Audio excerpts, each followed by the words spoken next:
Hello everyone, welcome back to my channel. In this video I wanted to just talk about a few sort of restoration tips and tricks you can use on old trimline phones.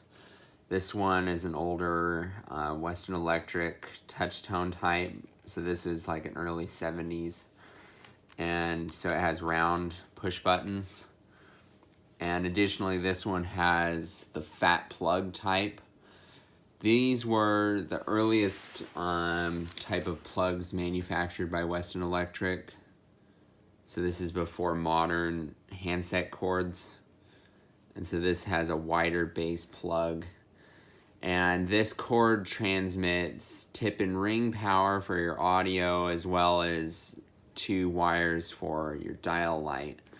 Because the trim lines usually had an illuminated lamp that would light up the keys, so that then it would be an incandescent bulb basically, and you would have an adapter you plug into your wall so that then it would turn on. Newer trim lines though are line powered, so they are this usually dimmer green color, whereas older handsets will have a warm white incandescent, which is much brighter, and I personally prefer those a lot more. This one I've already stuck a new plug in. So this is an adapter. If you're trying to just replace the plug, sometimes you could try and stick a needle into this slot and try and fish the prong out. Basically, these are kind of manufactured as a one-time sort of thing where you plug it in and it stays in and it doesn't come back out unless you take it apart. So usually I would definitely recommend taking it apart if you're trying to do a lot of servicing. I'll also talk about sort of refurbishing the dial, because as you can hear, these are silent and they come back up instantly, whereas when I got it, it was squeaking a bit. So I'll show you my trick. So first off, you just sort of need to remove this plate. I use my fingernail, but a more professional way is there's a slot usually on one side. This one sort of has it on both, and you can stick a small flathead screwdriver in on one side to pry the fin up. Since this phone's black, the camera's having a bit of a hard time seeing everything. And then you need to remove these 2 screws. You can also remove this plate. So this is your dial lamp, and it takes a 10-volt light usually, but Western Electric did make a variety of different lamps that are about this size. And I'll probably post another video later, because I've actually made reproduction lamps that are LEDs. And for this particular phone, I'll probably make a specialty colorized lamp, just because I want to be fancy and have like blue or green instead of warm white. Still, it'll be brighter than modern lamps that you see. Anyway, you just can go ahead and take these flathead screws out. You just want to be careful, because sometimes the plastic can be brittle, so you just don't want to force it too quickly.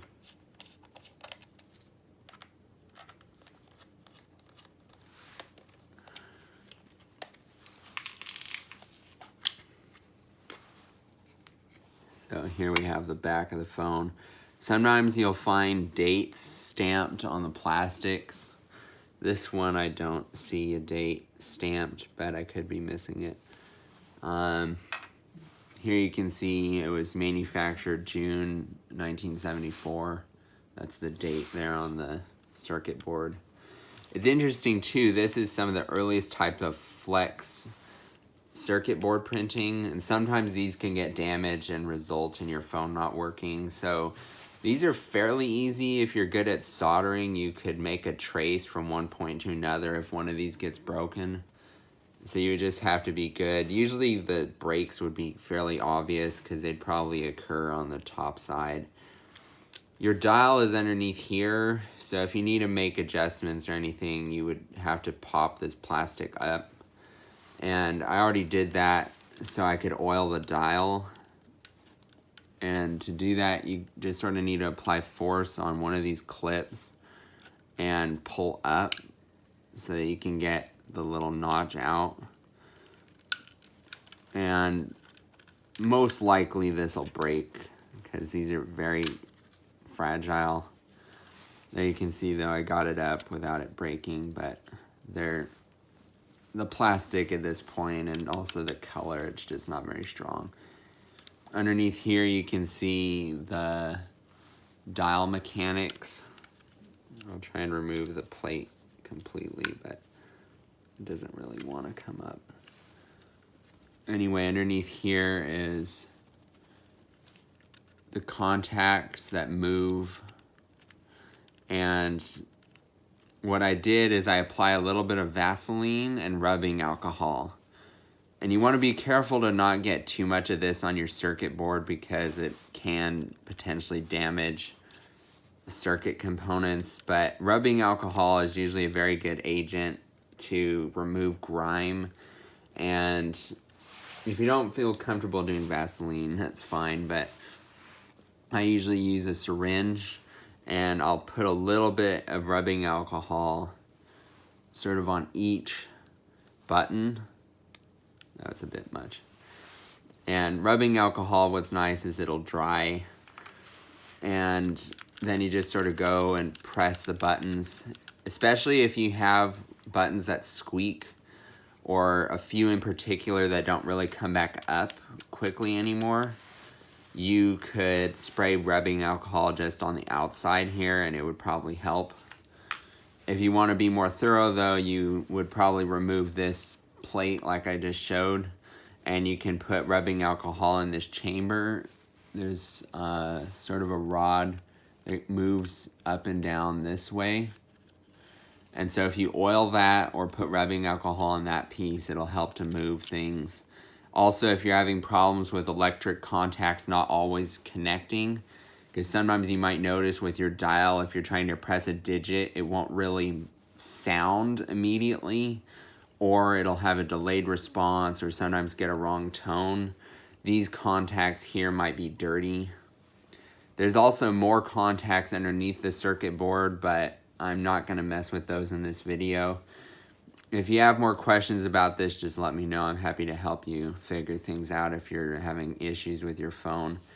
But most likely this will drastically improve your trim line's performance, and you'll definitely notice the dial is more responsive. The buttons just move faster and they're quiet now.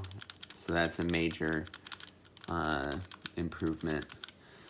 Unfortunately, I didn't take a video before oiling this, but just thought I would show anyway. If you have an old trim line, you probably know what I'm talking about anyway.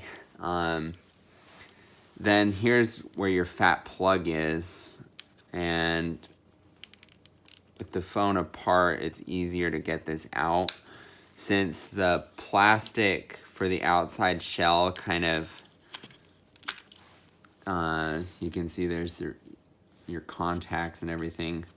And I usually put a bit of Vaseline here too, which I've already done, just so it'll help it slide in and out. And this is an adapter for a modern handset cord. I'm actually going to be making a custom phone, so that's why I put this on. Otherwise, I'd use the fat plug type. And so you can see this here, this plastic sort of acts as a trap that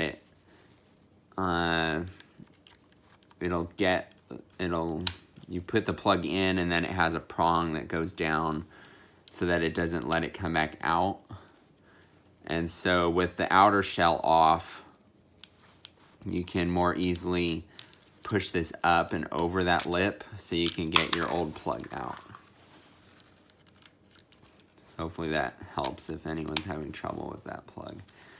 It's a bit weird and kind of a shame that they made it as kind of one-time only plug where they wanted it to kind of plug in and then you can't interchange handset cords and you can't unplug them easily. And I think the reason why is because Bell System back then would have had a telephone repairman come out if something was going on with your phone. And they didn't really want people interchanging things or moving stuff around because you rented your phone from the phone company. So most likely that's the reason why they made most of them, is just a plug-in, one-time use thing, because the telephones back then weren't really meant to be easily interchangeable stuff. And then putting back on the plastic, if you had a handset cord, obviously you'd feed it through here, or you could probably plug it in afterwards as well, and it should line up pretty flush. And then usually with these screws, I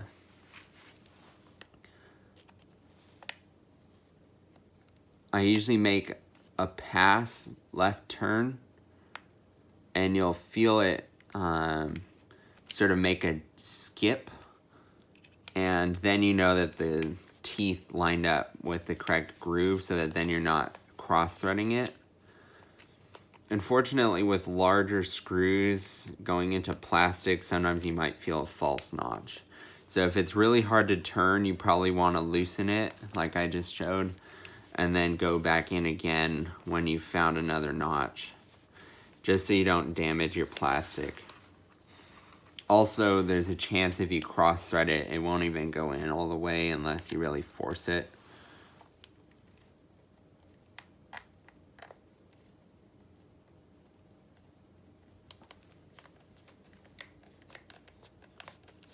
So you'll pretty much feel there should be a carved out groove. So it's pretty easy to screw back in. As far as changing the dial light, if you need to, it's pretty easy to just sort of plug in and out. You probably want to prevent it from flying out like that, but you can see the lamp is still good, the filament is still connected, so this would work if we hook it up to 10 volt power. And the lamps, it doesn't really matter too much. The voltage can vary a bit as far as what they'll turn on with. I already made a video showing Princess phone dial light connections, and you would use pretty much the exact same technique for trim lines, because the yellow-black wires on your handset cord, so here's the trim line base here. Your yellow and black wires, so the outer two pins here, connect to your power, and then the inner two are your line, phone line. So pretty simple and straightforward. It'll run off of AC or DC as long as it's a low power level. So usually you would use like 8 volts or so to 10 volts. The higher level power that you use, the faster your bulb will burn out, because the bulb will be burning brighter. So that's just sort of a little note. If you want your bulb to last longer, you could probably even run it off 6 volts and it would be very dim, but your bulb would probably last forever unless it drops or something. Obviously it depends on how much you use it and everything, but generally if you have your bulb burning dimmer, it'll last a lot longer.